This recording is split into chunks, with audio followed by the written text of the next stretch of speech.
So right guys, so good day sa lahat, no. So for today's vlog, meron lang akong i-share sa inyo about sa isang pinaka-importanting documents na dumating sa atin galing kay YouTube. So again guys, sa mga hindi pa nakasubscribe sa aking YouTube channel, subscribe na lang sa ating YouTube channel para sa ating mga next videos na i-upload sa mga susunod na mga araw. So for today's video guys, i-share ko lang, no, dumating na sa atin yung Google Pin para AdSense, no. So sa mga hindi pa nakakita ng itsura ng Google AdSense Pin na galing kay YouTube, papakita ko sa inyo guys. So ito yun. So meron siya nakalagay guys na Google AdSense, and then dito naman is yung address natin, no. Doon nakalagay doon sa mailing address natin. So itong AdSense guys is galing to sa ang nakalagay dito is from Malaysia, no, from YouTube. So paano ba natin to nakuha guys, no, itong Google AdSense? So i-share ko sa inyo yung experience ko bilang isang baguhan lang din sa pag-YouTube. So pag na-reach na natin guys yung 1K subscribers sa ating YouTube channel, and then na-reach na natin yung 3,000 watch hours sa YouTube natin. So yun guys, mag-apply na tayo ng monetization kay YouTube.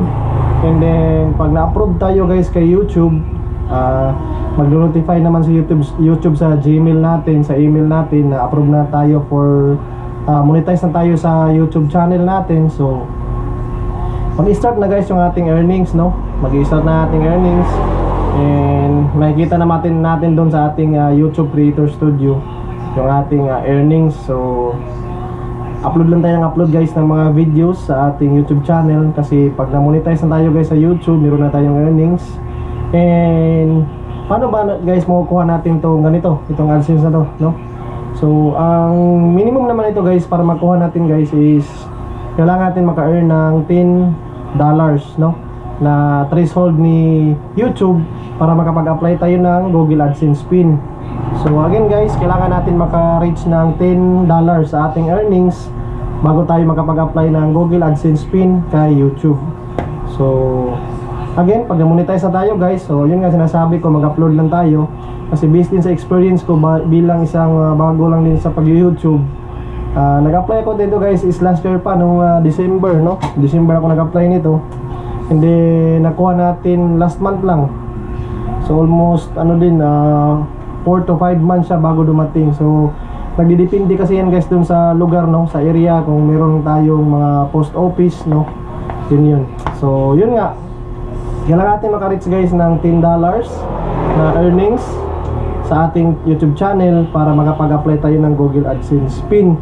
So bakit importante ito guys, no, based sa aking nalalaman, kasi pag hindi to guys dumating, hindi pa dumating yung ating Google AdSense Pin, na-observe ko ba guys na nahinto yung earnings ko sa aking mga YouTube. Wala na siyang walang pumapasok na mga ads, so na-stop yung aking earnings. So kaya pala, kasi nga hindi ko na-update yung aking pin na galing kay AdSense. So thankful ako guys kasi dumating na siya. For almost 4 to 5 months kong hinintay, dumating na siya. So ito yung itsura guys ng Google AdSense, no, na galing kay YouTube. Takpan lang natin yung address. Yan, sa mga bago sa YouTube guys, ito yung pinaka-importanting documents na galing kay YouTube para hopefully makasahod din tayo sa YouTube. Kasi pag wala tayong Google AdSense Pin guys, hindi tayo makakasahod kasi nga may stop yung earnings natin. So paano naman tayo makakasahod kay YouTube guys? So kailangan na natin maka-reach ng $100 na threshold kay YouTube. So hopefully ako siguro this year baka makasahod na ako, hopefully, kasi medyo malaki-laki na rin yung dollars ko sa aking earnings. And hopefully this year makasahod na ako sa YouTube kasi nga dumating na yung aking AdSense Pin.